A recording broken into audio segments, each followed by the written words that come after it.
దొంగలు పడుతుంది దొంగలు ఆడుతుంది ఆ దాని మార్గం ఎవరొస్తున్నాయినా అలా ఎందుకంటే ఎదుగుతాడు ముందు ఒక శ్రీనివాసుడు నాకేంటంటే ఒక 8 గంటల ముందు వేట మార్గానికి వచ్చినట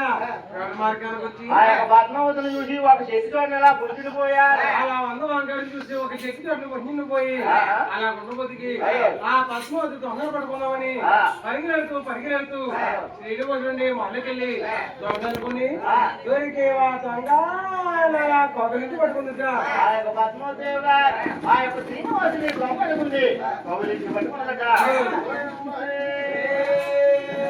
ఆ యొక్క శ్రీనివాసుడు పద్మావతి గారి కళ్ళ కూడా కందరిస్తాడు అలా కందరిస్తుంది ఆ ఒక పద్మావతి శ్రీనివాసుని చూసి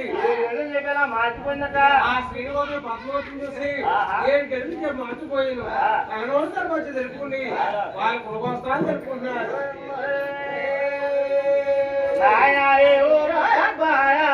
ఏ పల్లి మీరు మీ ఊరేది పల్లెదు వస్తంట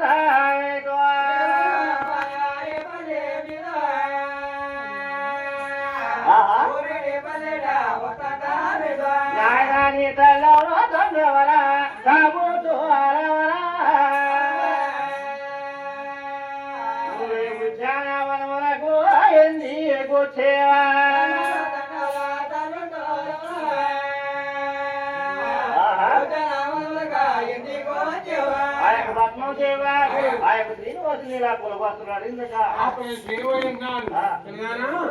నా కొడుకొస్తులు అడిగేవు అలా కొడుకొస్తుందని చెప్పాడు మా తల్లి గారు దేవకి మా తండ్రి గారు వసుదేవుడు మా అన్నగారు బలరాముడు మా బావగారు వ్యక్తుడు మా చెరువు సుభద్ర నా పేరు ఇస్తే ఏం గొప్పని నా కొడుకొస్తులు చెప్పి ఒకసారి కొడుకొస్తాను చెప్తావా మా తల్లి గారు ధన్యదేవి మా తండ్రి గారు కూడా ఆకాశరాజు మా చిన్నాడు తొండమారుడు మా తమ్ముడు కూడా వసుతమ్ముడు నా పేరు కూడా ఇలా పద్మావతి ఉండగా అలా పద్మావతి శ్రీనివాసుని